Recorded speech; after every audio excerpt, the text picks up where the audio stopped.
այս աշխատանքներին, եթե առաջարկներ լինեն, անպայման կդիտարկենք։ Նարեկ Գրիգորյան։ Տիկին նախարար, ես էլ եմ միանում շնորհավորանքներին։ Ես երկու հարց ունեմ, ճիշտ ասած, Գեղարքունիքի մարզին է վերաբերվում հարցերս, բարեկային ոստիկանությունը շատ իդեալական է աշխատում, ուզում եմ ասել բոլորն իմանան, որ եթե չեմ սխալվում, այս տարի Հայաստանում առաջատար են թմրանյութի բացահայտմամբ ու շատ գովելի է այս, բայց մի հատ ես խնդիր եմ տեսնում ես այդ ոլորտում, բարեկային ոստիկանության այդ թե աշխատակիցների թվաքանակը, թե մեքենաների թվաքանակը Գեղարքունիքի մարզի փրվածություն հաշվի առնելով շատ քիչ է ու չգիտեմ, իրենք չեն հասցնում, ուղղակի ֆիզիկապես ես այդ ամեն օր տեսնում եմ, որ չեն հասցնում եւ երկրորդը մեր ջրային բարեկային ոստիկանության մեքենաները վերազինված չեն արագություն չափման սարքերով եւ այլ սարքերով, գոնե որ նրանք էլի աջակցություն մյուս բարեկայիններն էլի ծառայություն են իրականացնում մայրուղիներում Եվ ես ուզում եմ մի հարց եւս ասել, ինչ է կարծում քրեական ոստիկանությունը արդարացված է թե ոչ, որովհետեւ օրինակ ես Գեղարքունիքի մարզում թե համայնքային ոստիկանության ջանքերն եմ տեսնում, թե բարեկային ոստիկանության չարչարանքն եմ տեսնում ամեն օր, թե այն ծառայության, բայց քրեական ոստիկանության աշխատանքը կներեք, բայց ընդհանրապես չեմ հասկանում ինչով են զբաղված իրանք։ Միգուցե այդ նորմալ է, որ ես չեմ հասկանում, բայց Շնորհակալություն։ Շնորհակալություն, պարոն Գրիգորյան, երևի գամ վերջից։ Բնույթով օպերատիվ աշխատանքից է գալիս ձեր չտեսնելը պրակտիկայում քրեական ոստիկաններին։ Այո, իրենք վստահաբար բոլորից տեսնում են։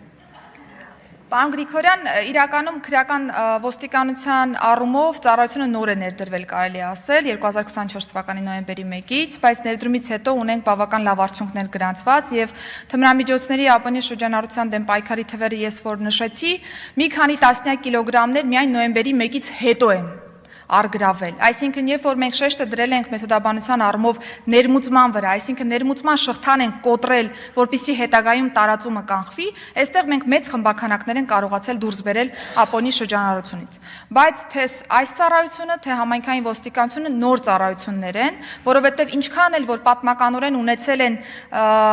իրավահաջորդն են եղել, հա, այսպես ասեմ, մնացյալ ծառայությունների, բայց մենք նոր ֆունկցիոնալ ենք որոշարկել այս ծառայությունների համար, նոր կրթական բաղադրիչ ունենք նրանց տեսանկյունից եւ ընթացիկ տարվա կտրվածքով պիտի շարունակենք կատարելագործել մեր ծառայողների կարողությունները, ընդ որում այս տեսանկյունից կարեւոր է, որ համայնքը, այսինքն համայնքային ոստիկանությունը, բարեկային ծառայությունը, քրեական ոստիկանությունը շատ սինխրոն աշխատեն, որովհետև մեկի մոտ հայտնված ինֆորմացիան կարող է մյուսի գործառույթին ծառայել եւ դրա ճիշտ մշակման արդյունքում շատ ավելի մեծ բացահայտումներ կարող ենք ունենալ կամ գրագետ համայնքամեծ ծառայություն կարող ենք ունենալ։ Եվ այս տարվա կտրվածքով մենք հենց թվայնացնելու ենք այս 3 ծառայությունների աշխատանքը, բարեկայինի դեպքում արդեն կա թվայնացված գործիքակազմ, որպեսզի ավտոմատ տվյալների փոխանակում տեղի ունենա եւ նրանք կարողանան այսպես ասեմ, սելեկցիոն տարբերակով ինչպիսի տվյալը, որ հետաքրքիր կլինի, արժանահիշատակ կլինի իր ծառայության տեսանկյունից, դա կարողանա արդեն օգտագործել եւ ճիշտ հակառակը։ Իսկ ինչ վերաբերում է Գեղարքունիքի մարզային գումարտակին, ճիշտ նկատեցիք, որ մենք 2 կատեգորիա ունենք, մեկը ստանդարտ բարեկային ծառայության աշխատանքն է ցամաքային հատվածում, որտեղ որ ստանդարտ սպառազինություն կա, մյուսը ջրային բարեկային վաշտն է, որտեղ որ կան հատուկ կահավորված մեքենաներ, որոնք առավելապես կիրառվում են Սևանա լճի Առափնյա հատվածում, որպեսզի կարողանան ծառայություն իրականացնել։ Պիկ սեզոնների ժամանակ մեքենաները մնում են հենց այդ հատվածներում, այսինքն սպասարկում են ամբողջ պարագիծը, հա, այսպես ասեմ, Սևանա լճի եւ այս տրամաբանության մեջ, եթե լինում են ոչ պիկ սեզոններ, արդեն նրանք դուրս են գալիս ցամաքային հատվածում ծառայության եւ օգնում են իրենց գործընկերներին։ Սպառազինությունը անընդհատ թարմացվում է եւ մենք ցանկանում ենք նաեւ գնահատել արդեն անցած տարվա արդյունքներ եւ հասկանալ թե ինչ գործիքակազմ լրացուցիչ պիտի ավելացնենք ջրային բարեկային վաշտի աշխատանքում, որովհետեւ ընդամենը 1 լիարժեք տարի է կարելի ասել, որ ծառայությունը գործարկված է, բայց նորից տպավորիչ արդյունքներ ունենք, որովհետև ապոնի ձկնորսության դեմ պայքարի տեսանկյունից շուրջ 2 տոննա արգրաված ապորինի որսված ձուկ ենք ունեցել այս տեսանկյունից։ Այսինքն պիտի շարունակենք ծառայությունը անընդհատ կատարելագործել, զարգացնել, վերազինել, որպեսզի այս արդյունքները թե ջրում, թե ցամաքում լավ լինեն։ Արձագանք համեցեք։ Ճիշտ ասած, ես նկատի ունեի ու խնդրանքս ձեզ, որ վստահ եմ, այդ շատ արժեք չունի այդ արագաչափը իրանց մեքենաների մեջ, որովհետև եթե պիկ սեզոնը չի, իրենք նաև մայրուղներին են սպասարկում եւ այդ արագաչափը եթե իրենք ունենան իրենց մեքենաների մեջ, արդեն ավելի լավ կլինի այդ ամեն ինչը։ Եվ ես մի խնդրանք ունեմ նաև ձեզ,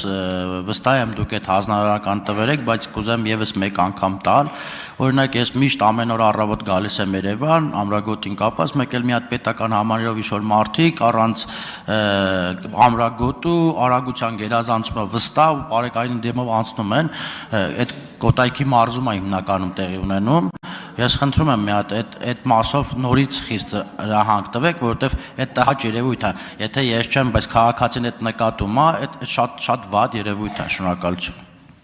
Անպայման նկատի կունենանք, պարոն Գրիգորյան, հատկապես Կոտայքի մարզի նաև ձեր նշած դեպքերի տրամաբանության, բայց բոլոր մարզերը եւ Երևանը մեզ համար հավասար սկզբունքով են աշխատում։ Կոտայքը պարզապես նշեցի, որովհետեւ դուք հիշատակեցիք։ Վստահաբար ամենօրյա հրահանգավորման մեջ կա հավասար սկզբունքով քաղաքացիներին վերաբերելու հրահանգավորումը ծառայողներին, բայց կարիք կա ամենօրյա ռեժիմով հետևողականորեն այս մեսիջը փոխանցել ծառայողներին, որպեսզի արդյունքը լրիվ համարժեք լինի այն գաղափարաբանությանը, որը մենք ունենք ծառայության համար։ Շնորհակալություն, Սոնա Ղազարյան։ Նախարար, ես նույնպես միանում եմ շնորհավորանքների։ Իմ հարցը վերաբերում է մի